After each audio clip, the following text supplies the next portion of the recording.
Hello mga beb! Ngayong araw nga ay puputang ako at kasama ko na naman si Bading sa Pure Gold Paso de Blas. Dahil sa Pure Gold Paso de Blas, matatagpuan ang SSS at saka PhilHealth ng mga buraot. Kasi nga naman, tuwing end of the month, sila talaga yung ini-stress at iniisip ko lagi dahil isa sila sa mga binubuhay nating mga mamamayang Pilipino na nagtatrabaho sa sambayan ng Pilipinas. Charot! Hindi naman ganun kalayuan dito mga beb ang Paso de Blas, Pure Gold sa amin. Siguro isang sakay lang sa amin na jeep, tapos mga 1 kilometers to 2 kilometers, mga, ayan na naman tayo sa mga ganyan-ganyan eh. At sobrang social namin mga beb, dahil nasa unahan na naman kami ng jeep na para mga special child or special treatment na naman kami mga beb. Nakakaloka dyan mga beb, tuwing sasakay kami ng jeep, lagi talaga namin natsyempohan ni Bading na wala talagang laman sa harapan. Kaya parang napaisip ko na parang inaantay talaga nila kami. Charot. Dating namin dyan mga beb, bumaba kami kagad di Bayot kasi may pumara. Dapat pala, doon muna kami sa unahan bumaba ng konti para konti na lalakarin namin. Ayan, napalakad tuloy kami na medyo mahaba. Pero okay lang mga beb kasi lang dyan na yun. Wala na tayong choice, ang arte mo.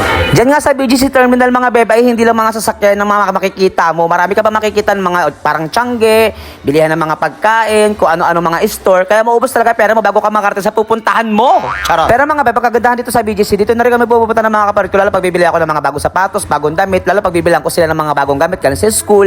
Kasi mga beb, kumpleto na rin dito na para ka na sa Novaliches Bayan Market. Charot, kompleto.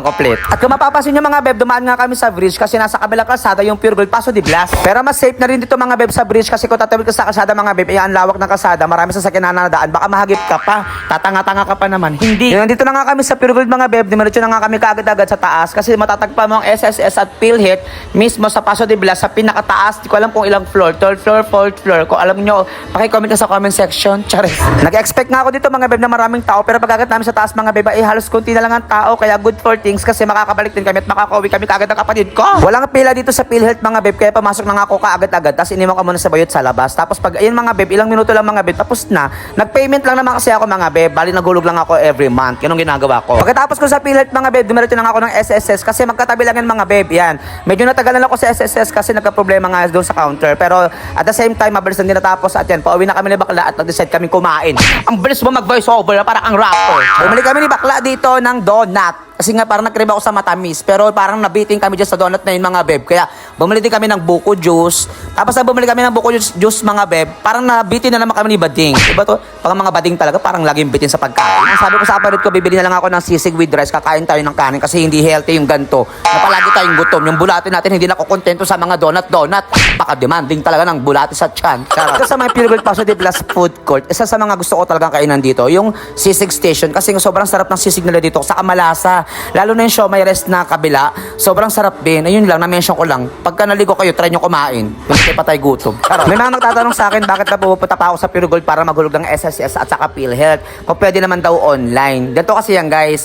Pag naghulog kasi ako sa online, hindi ko na-update kung anong buwan pa yung huhulugan ko. Kasi minsan nakakalimutan ko rin talaga kung nakapaghulog na ba ako ng gantong buwan or nahulugan ko na ba yung buwan na ganito. Kaya pupunta talaga ako sa mismong outlet ng SSS sa PhilHealth sa Pure Gold Paso de Blas. Diyos ko, pakahaba.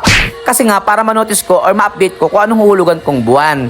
Yun yung kagandahan doon na sobrang ganda ko sa side mirror ng jeep. Charot. Ito nga mga beb, yung pauwi na kami ni Bayot, takasakay na naman kami ng jeep mga beb at sa unahan na naman kami.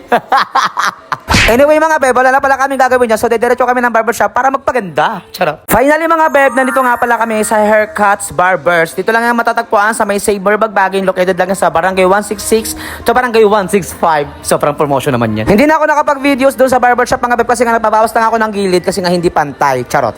At dito nga mga beb, bubili na kami ng tinapa kasi nauulamin namin mamayang gabi. 3 balot ang binili ko, 80 pesos ang isa. Sobrang mahal, nakakaloka. Dito na lang mga beb, i-upload ko na lang pala yung pagluluto ko ng tinapa. And yun lang, maraming salamat. Goodbye, thank you, charot.